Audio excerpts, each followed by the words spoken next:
Well, the Fed has spoken, and I thought I would get Brian Wang over here to help me try to move through what the Fed said and see if we can add our own spin, our own interpretation.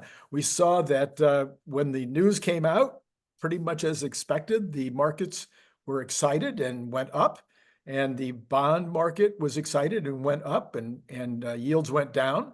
And then there was some flip-flopping around during Chairman Powell's conversation, and the market actually went red for a minute.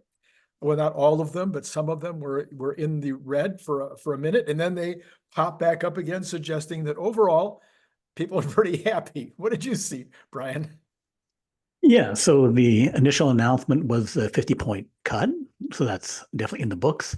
And then looking at the various dot plots and other information, it was suggesting that there'd be another 50 points to go for the rest of the year, and then 100 points for next year. But then those dot plots have been wrong before, because people who follow the dot plots being the members saying, oh, okay, we're asking you to poll. What are you going to do? And then if they follow that, there would have been like 6 cuts already this year. So, Right. so that those stuff don't happen.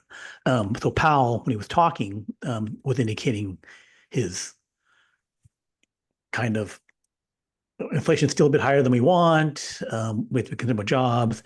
And then he also was saying, I'm not committing to those other cuts, right? So don't expect 50, 50, 50. And I think that kind of talk had some people say, let's take some profits because it's up. But then the overall thing was, despite them not committing, the general assumption is that if things proceed as expected, that those other two things will happen. Another couple of cuts, maybe 225 basis points each. Again, always data dependent. Right. So that was what I saw there.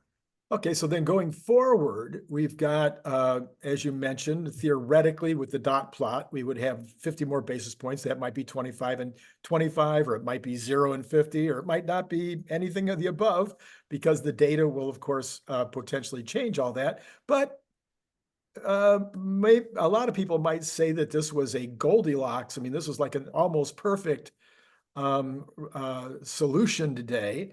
The Fed is saying that the economy is good, jobs are good, inflation is good, everything is good. Therefore, we will, start to ease off on these interest rates in a normal kind of pattern, moving back towards 3% or even under at some point 2 years out. So what do you think the market will do with this tomorrow? Because the market's way out here. It's all-time highs. Will it need now to say, oh, thank you very much, we'll cool off now? Or is this going to be, I last night, my prediction was if we get to 50, the market is going to be going great. Yeah, I think it's always to predict the short-term movements, because there's a lot of market manipulation. There's a bunch of things that always happen. So, and if you had a bias towards increasing, some other event could say, okay, I override you, like new war in Israel, oil stuff, like stuff happens that says this is a bigger signal than that. Bias seems towards to be that things will be going upward, but it's not like disaster could occur and then all bets are off kind of thing. But I think positive. I would say likely continue to be trending upwards, slightly. Yeah. So Powell also said that they're looking at a 2% GDP increase this year, next year, the next year after that, the next year after that. He's looking, and traditionally, a 2% average increase in the GDP would not be considered to be good. A 2% would be considered to be okay, acceptable. But when you've got a 2% increase, then you're always on the edge of going down to something way less. Most people think about a 3.5 as being, a robust economy, as opposed to 2 being kind of a economy. So Do you think that, do you think the market is going to be happy to be anticipating the Fed keeping us at 2% raises in GDP? I think those two, those Fed projections on GDP and interest rates and other things are very sanitized. They're not like trying to hit a number. They're not trying to guide to a number. They're just saying, we're plugging this number in that prediction. I think if you go back to the 90s or something like that, you have it, internet boom happens, the actual GDP goes up 5%, 5.5%, 6%, 3%, 2%, but then the projections were probably, like 3.5. It was like, okay, if I had, 2 years of 3.5, then they say, okay, I'm gonna project 3.5, or maybe 3, right? So, these 2% predictions, we based on what we've had before last couple of years, then they can stay 2%. So I think that's how I view those. It's not like they're trying to be right. They're just, yeah. And in the more short term, they were saying that they think that it'll be a 2% third quarter. That would be, to me, that would be a surprise, although sometimes those get revised away. Are you anticipating a 2% increase in the third quarter? I think those numbers are not really good numbers. Yeah. I think, the revisions and other stuff like that, the real numbers, I don't know what those things are. I don't think, big growth has not kicked in yet for anything. So probably right, just kind of drifting along. Yeah. But we So have, yeah. So let's talk about Tesla. So Tesla is up 3.66 right now. It was up higher. It was up over 5 at one point during this all the ups and downs of the last hour or so. And Tesla would most people would think, oh well, we'll sell more cars now because of this Fed interest rate cut. And I think that whether it was 50 basis points or 25 basis points today, the market was already predicting roughly 75 basis points by the end of the year. So the increase to 100 basis points by the end of the year, probably good news, probably might impact bank lending by a quarter basis point. But I think that's all. I don't think we're going to see more than a quarter basis point drop in the bank lending rates for auto because it was already in there. What do you think? Doesn't Tesla already have interest rate incentives where they say, okay, that you have a 3.99% or something like that? Yeah, they have some, yeah, they already have those kind of things. But I mean, and car companies do that kind of stuff from time to time, but of course Right. it also impacts their margins. Yeah, right. So the interest rate reductions means that holding those incentives reduces the cost for Tesla. Right. And then also if US takes the interest rates down, then other countries, Canada's already ahead of it. Right. China could reduce its interest rates because they would have more room. Mhm. Japan would have more room to reduce their interest rates. So that means the overall trend, global interest rates, is down. Tesla has, I think, interest rate incentives also in China already, 0%, 1.99, whatever that. So Tesla getting out in front of that and saying, okay, if we're expecting 2% by middle of next year, right?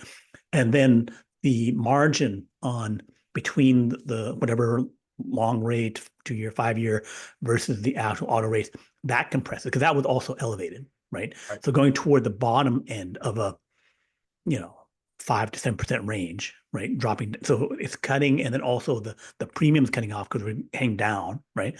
Then that could mean that we're at a 3% could come off, over the next year, right? So that means if I'm doing a 4-year financing deal, that if I've done variable rate, then that would mean it's easier for them to hold the incentives on that, to say, okay, I'm going to get ahead of this, and it would really help, the customer to know that I can give you a good rate. You don't have to worry about it anymore, and I can afford it because rates are coming down, right? Okay, yeah. So long-term planning on the part of the, how would you call it, the more sophisticated buyer.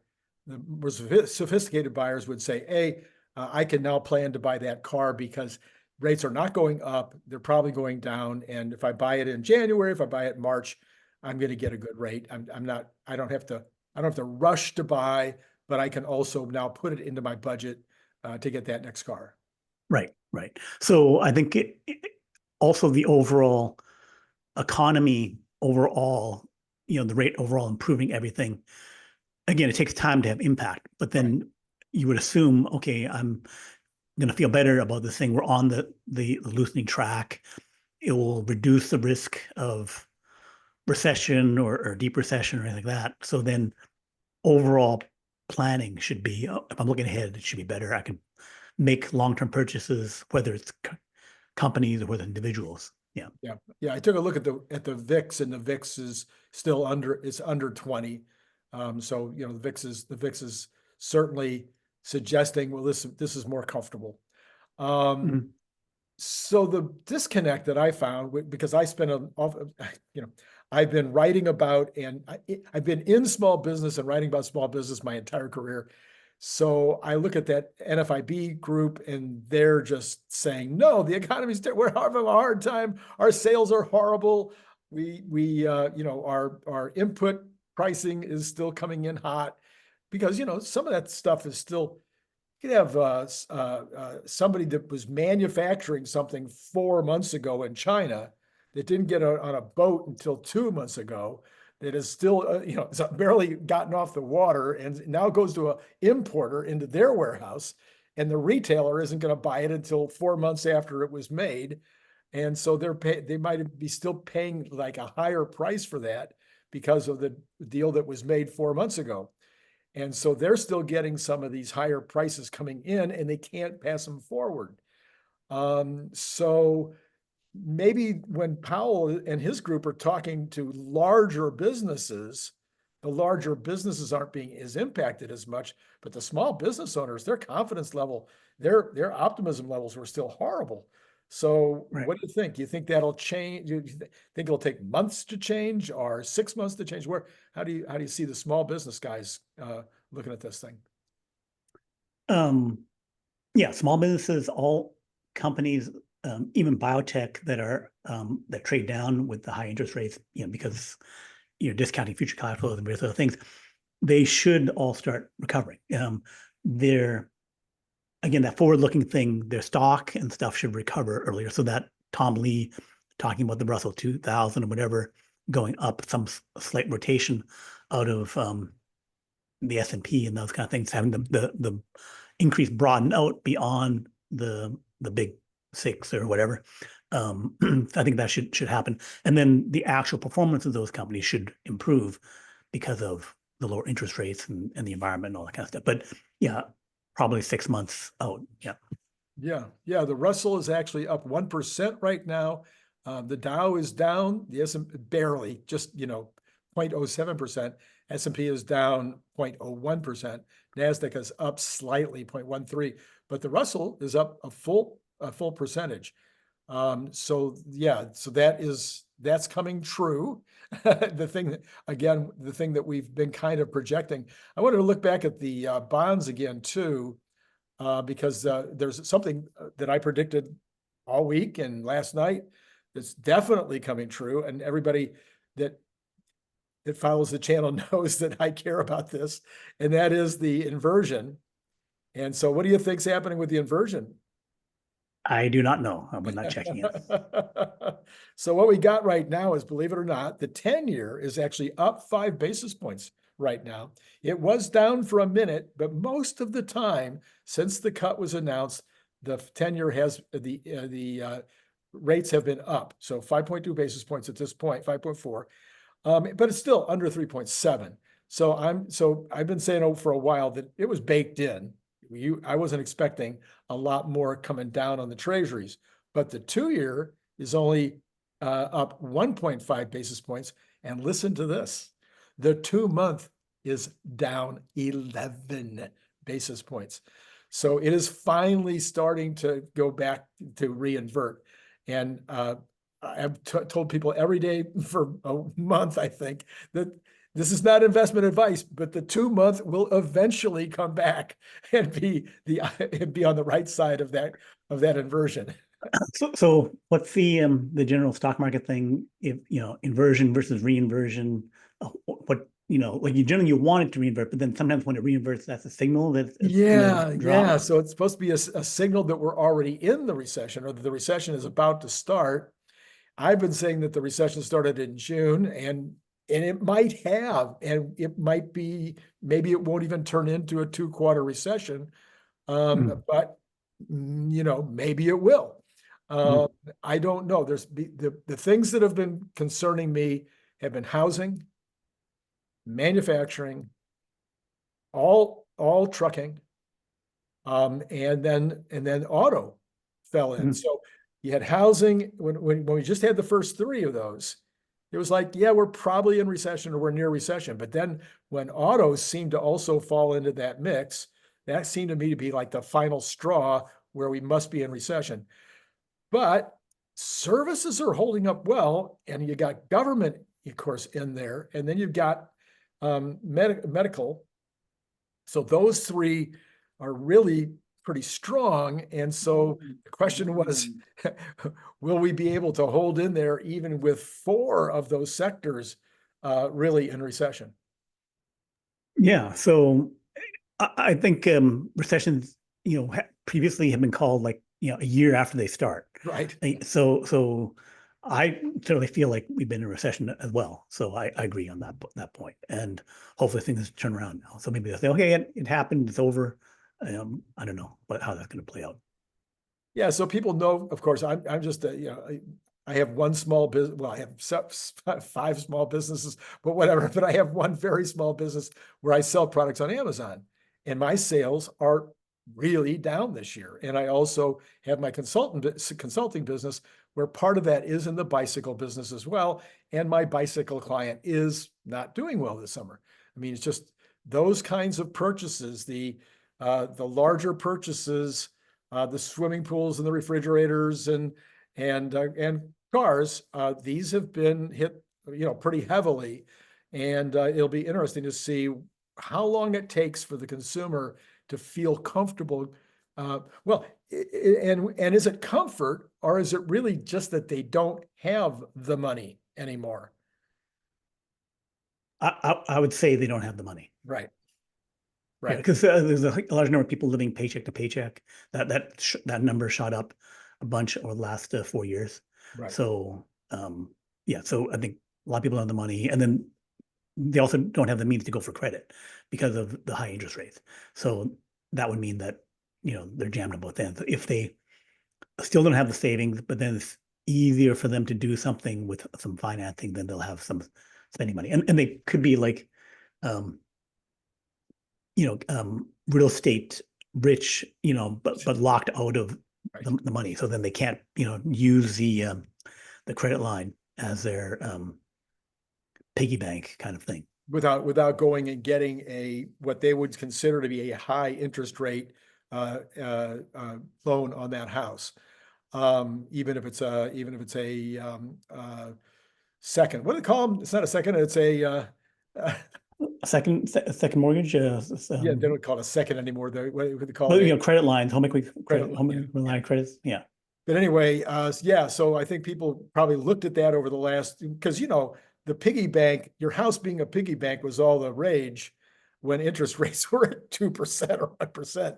But now that interest rates were up at 7-8% for those kind of mortgage loans, people were not doing it. But if they come under 6, get back down into the 5s, you might see people starting to take out those larger loans in order to do the home repairs and those kind of things. But in general, I would anticipate when you do have this kind of interest rate cut, and assuming we continue along that dot plan, to where it's a full percent this year, a full percent next year, at some point, that is going to kickstart the economy. In addition to the things we've been talking about a lot, which is the productivity.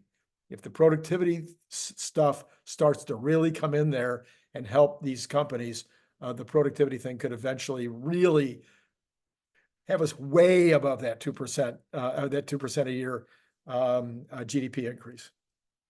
Yeah, so I think that also fall off technology and stuff. We all follow Tesla and those kind of things.